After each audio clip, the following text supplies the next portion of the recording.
అందరికీ నమస్కారం. నేను మీ గోపాల్ అయ్యంగార్. 11వ తారీఖు మే నెల నుంచి 17వ తారీఖు మే నెల వరకు మేషరాశి నుంచి మీనరాశి వరకు వార ఫలాలు ఎలా ఉందో ఈ రోజు తెలుసుకుందాం. ఈ రోజు మనం చాలా గొప్ప విషయం చెప్పాల్సింది ఏంటంటే, ఒకటి కాదు రెండు కాదు, ఏకంగా 3 గ్రహాలు మారిపోయాయి. కాబట్టి చెప్పేవాడికి కూడా చాలా ఇంట్రెస్టింగ్ గా ఉంటుంది. గ్రహాలు ఎప్పుడు అదే ప్లేస్ లో ఉండడం వల్ల చెప్పిందే చెప్తే జనాలకు ఏమంటారంటే, ఏంటంటే లాస్ట్ వీక్ అదే చెప్పారు, ఈ వీక్ అదే చెప్పారు అంటారు. కానీ ఇప్పుడు మాకు అవకాశం ఏంటంటే, బుధుడు మారిపోయాడు, మేను నుంచి మేషానికి వచ్చాడు. సూర్యుడు 15వ తారీఖు వచ్చేసి వృషభ రాశిలోకి వచ్చేస్తున్నాడు. అలాగే గురువు యొక్క మార్పు అండి చాలా గొప్పది. సంవత్సరం తర్వాత 15వ తారీఖు మే నెల నాడు మిథున రాశిలోకి వస్తున్నాడు. కాబట్టి దీన్ని బట్టి మనము అన్ని రాశులకి కలిగిన మార్పులన్నీ మాట్లాడుకుందాం. ఈ జ్యోతిష శాస్త్రంలో ఈ వారఫలం అనేది కేవలం ఈ వారానికి మాత్రమే సంబంధించింది.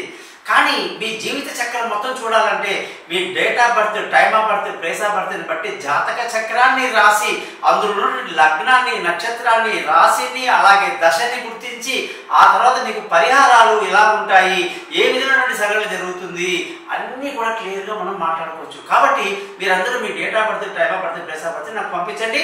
మీ జాతకాలు 58 పేజీలు రెడీ చేసి మీతో ఫోన్లో 20 నిమిషాలు మాట్లాడి రికార్డ్ చేయించి మీ చేత వాయిస్ రికార్డ్ కానీ మీ ఇష్టం, అలాగే జాతకాన్ని మీకు పీడిఎఫ్ కూడా చేయడం జరుగుతుంది. తర్వాత ఒకవేళ మన వారఫలం బాగాలేదు కానీ జాతకం బాగుంది అనుకోండి, ఏం భయం లేదు. కానీ జాతకము బాగాలేదు, మన వారఫలం బాగాలేదు అనుకోండి, ప్రమాదాలు జరుగుతాయి. కాబట్టి ఖచ్చితంగా ప్రతి ఒక్కరూ జాతకం తెలుసుకోండి. దీనికి గురుదక్షిణ ఉంటుంది. ఈ వారం గ్రహస్థితులు చూసుకుంటే సూర్యుడు, బుధుడు వచ్చేసి మేషరాశిలో, అలాగే గురువు మనకి మిథున రాశిలోకి వస్తున్నాడు. కుజుడు కర్కాటక రాశిలో, కేతు వచ్చేసి కన్యా రాశిలో, రాహు, శుక్ర, శని 3 గ్రహాలు మీన రాశిలో సంచరిస్తున్నాయి. దీన్ని బట్టి 12 గ్రహాలకి ఏ విధంగా ఉంటుందో ఈ రోజు తెలుసుకుందాం.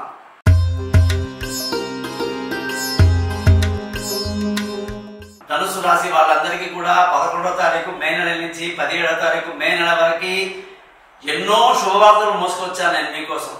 మొట్టమొదటిది ధనుసు రాశి వాళ్ళకి గురువు యొక్క మార్పు. 1 ఇయర్గా వెయిట్ చేస్తున్నాం.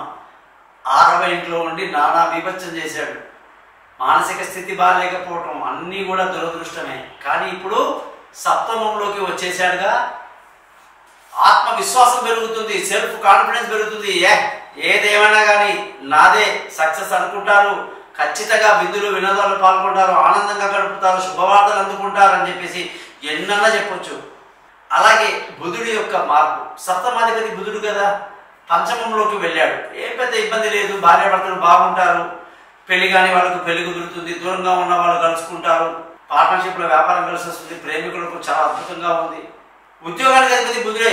ఉద్యోగంలో ప్రమోషన్లు, ఇంక్రిమెంట్, పై అధికారుల ప్రశంసలు, కొత్త ఉద్యోగంలో అవకాశాలు, ఇంటర్వ్యూలు సక్సెస్ అవ్వడం, నిరుద్యోగులందరికీ ఉద్యోగాలు రావడం అనేది కూడా మనకి ఎంతో ఆనందాన్ని కలిగిస్తుంది అనమాట. ఈ ధనుసు రాశి వాళ్ళకి సూర్యుడు 6వ ఇంట్లో అంటే పంచమంలో ఉండి ఇప్పుడు 6వ ఇంట్లోకి వచ్చాడు. అదృష్టానికి అధిపతి. మరి అదృష్టం పోయిందిగా. 6వ ఇంట్లోకి రావడం వల్ల ఏమవుతుందంటే, అదృష్టం అంటే మనం ఏదైతే అనుకుంటున్నామో అది వెంటనే మనకు డిసప్పాయింట్మెంట్ అవ్వడం, ధర్మ మార్గంలో వెళ్దామంటే అడ్డంకులు రావడం, తల్లిదండ్రులతో లేనిపోని విరోధాలు, గొడవలు, మామగారితో అత్తగారితో గొడవలు, విరోధాలు, వాళ్ళ నుంచి రావాల్సిన ఆస్తిపాస్తులు సమయానికి రాకపోవడం. మరి సూర్యుడు అలా చేశాడు. సెల్ఫ్ కాన్ఫిడెన్స్ పెంచుతున్నాడు. గురువు అద్భుతంగా ఉంది. గురువు మార్పు వల్ల విలువైన వస్తువులు, ఆస్తులు కొనటం, అమ్మటం, లాభాలు సంపాదించడం, తల్లి ఆరోగ్యం వెంటనే కుదురపడిపోవటం, విలువైన వస్తువులు, ఆస్తులని సంపాదించడం అనేది ఎంత గొప్ప న్యూస్ అండి. ధన ఆదాయం శని అద్భుతంగా ఇస్తున్నాడు, కుటుంబ సంతోషాన్ని ఇస్తున్నాడు, పిల్లల చదువులో డెవలప్మెంట్ ఇస్తున్నాడు. కానీ బంధువులతో విరోధాలు, శత్రువులు, స్నేహితులతో గొడవలు ఇవన్నీ కూడా ఇస్తున్నాడు. పంచమాధిపతి అష్టమంలో పడ్డాడు. అంటే తెలివితొక్క నిర్ణయాలు తీసుకోవటం, ప్రయాణాల్లో ఇబ్బందులు, అనుకున్న కాలేజీలో సీట్లు రాకపోవడం, విదేశాల్లో సబ్జెక్టులో అవన్నీ కొంచెం డిసప్పాయింట్మెంట్ కుజుడు చేస్తున్నాడు. ఆరోగ్యానికి అధిపతి శుక్రుడు దాడి చేస్తున్నాడు, అనారోగ్యాన్ని ఇస్తున్నాడు, అజీర్ణాన్ని, స్త్రీ సంబంధించిన ప్రాబ్లం, స్త్రీలకు మగవాళ్ళకి విపరీతమైనటువంటి ఫుడ్కు సంబంధించిన ఇబ్బందులన్నీ కూడా శుక్రుడు ఉచ్చ స్థితిలో దెబ్బ కొట్టేస్తున్నాడు. శత్రువులు విజృంభిస్తారు, అప్పుడు వాళ్ళు మన మీద పడతారు, రుణ బాధలు తక్కువ ఉండవు, ఎక్కువ ఉంటాయి. చంద్రుడు బాగా హెల్ప్ చేస్తున్నాడు, ఇబ్బంది ఏం లేదు, ఎటువంటి అపాయాలు కానీ డేంజరస్ కానీ ఏమీ లేదు. సూర్యుడు దెబ్బ కొట్టేశాడు. అలాగే సూర్యుడు మనకి దెబ్బ పడింది. రోజు ఆదిత్య హృదయం ఖచ్చితంగా సూర్యాష్టకం చదవాల్సిందే ధనుసు రాశి వాళ్ళు. అలాగే శుక్రుడు వ్యాపారానికి అధిపతి, మంచి లాభాలు తెచ్చిపెడుతున్నాడు. హోటల్ బిజినెస్, ఫుడ్ బిజినెస్, ఏ ఇండస్ట్రీలో వెళ్ళినా ఫుడ్కి సంబంధించిన అన్నీ కూడా, ఒక ఫుడ్డే కాదు అన్నీ కూడా ధనుసు రాశి వాళ్ళకి మంచి ఫేవర్ చేస్తున్నాడు శుక్రుడు. కాబట్టి వ్యాపారంలో మంచి లాభాలు బ్రహ్మాండంగా ఉంటాయి. బుధుడి యొక్క మార్పు వల్ల మనకి గతం కన్నా ఇప్పుడు ఉద్యోగంలో ప్రమోషన్లు, ఇంక్రిమెంట్, పై అధికారుల ప్రశంసలు ఇవన్నీ కూడా అద్భుతంగా ఉందని చెప్పా. బుధుడు ఫేవర్ అయ్యాడు, గురువు ఫేవర్ అయ్యాడు. సూర్యుడు కూడా మనకు 6వ ఇంటి నుండి కొంచెం ఇబ్బంది పెట్టి సూర్యుడి యొక్క మద్దతు చదువుకోమని చెప్పాను. ఇక సెల్ఫ్ కాన్ఫిడెన్స్ బాగా పెరిగిపోయింది. తల్లి ఆరోగ్యం, ఆస్తిపాస్తులు బాగున్నాయి. శని యొక్క మిశ్రమ ఫలితం వల్ల ధన ఆదాయం, కుటుంబ సంతోషం, చదువులని బాగున్నాయని చెప్పా. బంధువులతో విరోధం రాకుండా చూసుకోమని చెప్పా. అలాగే కుజుడి యొక్క అష్టమ స్థితి వల్ల తెలివి తక్కువ నిర్ణయాలు తీసుకొని ప్రయాణాలు ఇబ్బందులు పడుతున్నానని చెప్పా. ఖర్చులు అధికంగా ఉంటాయని చెప్పా. అలాగే గురువు రావడం వల్ల, బుధుడి యొక్క స్థితి వల్ల భార్యాభర్తల మధ్య మంచి సంబంధాలు, రిలేషన్షిప్ బాగుండడం, మంచి చక్కగా ఆనందంగా ఆరోగ్యకరంగా ఈ వారం అంతా గడిచిపోతుంది. పెళ్లి కాని వాళ్ళకు పెళ్లి కుదురుతుంది, దూరంగా ఉన్న వాళ్ళు కలుసుకుంటారని చెప్పుకున్నాం. చంద్రుడి యొక్క స్థితి వల్ల కూడా మనకి ఇబ్బంది ఏం లేదని చెప్పారు. సూర్యుడి కాస్త ఇబ్బంది పెడుతున్నాడు, బుధుడు కాస్త మంచి లాభాన్ని ఇస్తున్నాడు. అలాగే వ్యాపారంలో మంచి డెవలప్మెంట్ కూడా, ఉద్యోగంలో ప్రమోషన్లు, ఇంక్రిమెంట్లు ఇస్తున్నాడు. కొత్త ఉద్యోగంలో అవకాశాలు, ఇంటర్వ్యూ సక్సెస్ అన్ని బాగున్నాయని చెప్తున్నా. గురువు యొక్క ఈ యొక్క రాశి వాళ్ళు ముందు సూర్యుడిని మాత్రం క్యాచ్ చేసేయాలి అంతే. ఈ వారం అంతా సూర్యాష్టకము, ఆదిత్య హృదయం.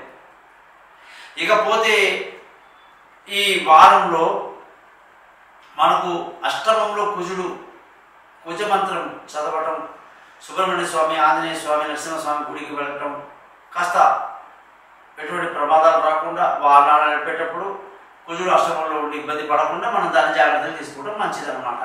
మరి ధనుసు రాశి వాళ్ళకి మనకి ఏంటంటే మూలా నక్షత్రంలో పుట్టిన వాళ్ళు కేతు మంత్రాన్ని రోజు 7 సార్లు, శుక్ర మంత్రం రోజు పూర్వాషాఢ నక్షత్రం వాళ్ళు 20 సార్లు చదువుకోవడం, ఉత్తరాషాఢ నక్షత్రంలో సూర్య మంత్రాన్ని చదువుకోవడం అనేది మనకు చెప్పడం జరిగింది. రోజు గురు మంత్రాన్ని 16 సార్లు చదవండి. ఆంజనేయ స్వామి గుడికి వెళ్ళండి, లేదా దత్తాత్రేయ స్వామి గుడికి వెళ్ళండి. సుందరకాండ చదువుకోండి. అన్ని రకాలుగా అర్ధాష్టమ శని యొక్క నెగిటివిటీ మొత్తం పోతుందన్నమాట. అందరూ అంటారు అర్ధాష్టమ శని ఏమవుతుందని. ఏంటయ్యా బాబు, ప్రతిసారి ఏనాటి శని చెప్పుకుంటే ఇప్పుడు అర్ధాష్టమానికి వచ్చారు. ఏమీ కాదు, ఏమీ టెన్షన్ లేదు. శని మంత్రం చదువుకోండి, సంపూర్ణంగా ఉంటుంది. జాతకం కొరకు కాంటాక్ట్ చేయండి. 58 మీద జాతకం మీకు పంపించి 20 నిమిషాలు మీ జాతకం చదువుతా, పరిహారం ఎలా ఉందో చెప్తా, అలాగే గురుదక్షిణ ఎలా ఉంటుందో చెప్తా. ఈ ఛానల్ని మాత్రం సబ్స్క్రైబ్ చేయడం మర్చిపోవద్దు. నమస్కారం, గోపాలయ్య.